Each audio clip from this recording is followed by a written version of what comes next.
So, ayan mga ka-idol, habang nag-aantay ako sa aking mister, kasi nga siya ay lumabas. So, gagawa muna ako ng content.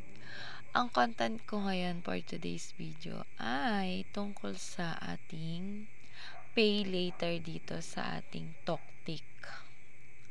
So, kung sa ating orange basket ay meron tayong S-Pay later at sa ating violet basket ay meron tayong last pay later. Dito naman sa ating Toktik account ay meron tayong pay later. Ano nga ba ang pay later ni Toktik? So mga ka-idol, ito ay utangan din. Ay nako. Si ate Jen, puro na lang utangan ng topic. Mga hindi ko rin naman alam yun. Nasabi lang din ng aking isang hipag. So, ngayon, meron daw pay later sa Toktik. So, sabi ko, ano kaya yun? Siyempre, na-curious ang inyong ate kasi nga utangan yun. Ay, nako!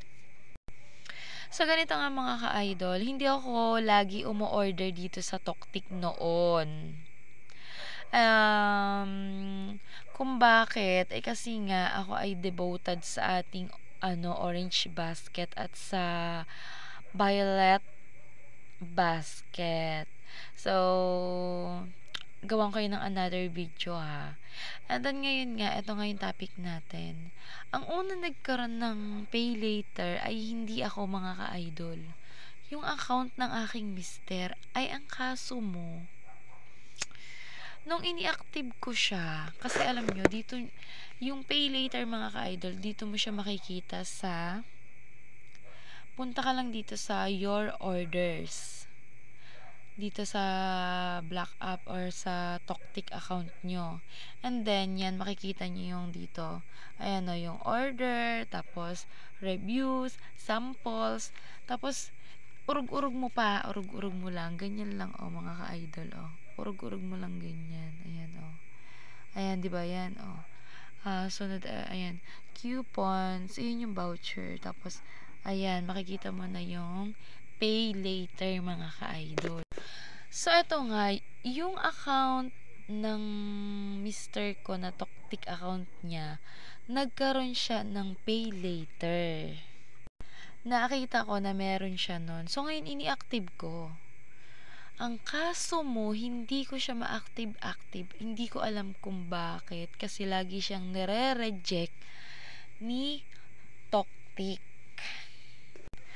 And then, yung akin, wala siya mga kami. So, ang sabi ko, paano kaya magkaroon ng ganun? O, diba? Paano kaya magkaroon ng pay later dito sa Toktik account?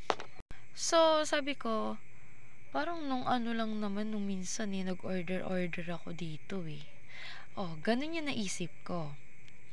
So, ang ginawa ko, inorderan ko din tong aking, Toktik account. By the way, mga kami, medyo matagal na kasi tong aking Black App. At saka, ngayon lang siya nag-boom tungkol nga dun sa SP later. So, sabi ko, paano kaya magkaroon ng pay later? Gusto ko rin malaman kung paano nga ba mangutang dun.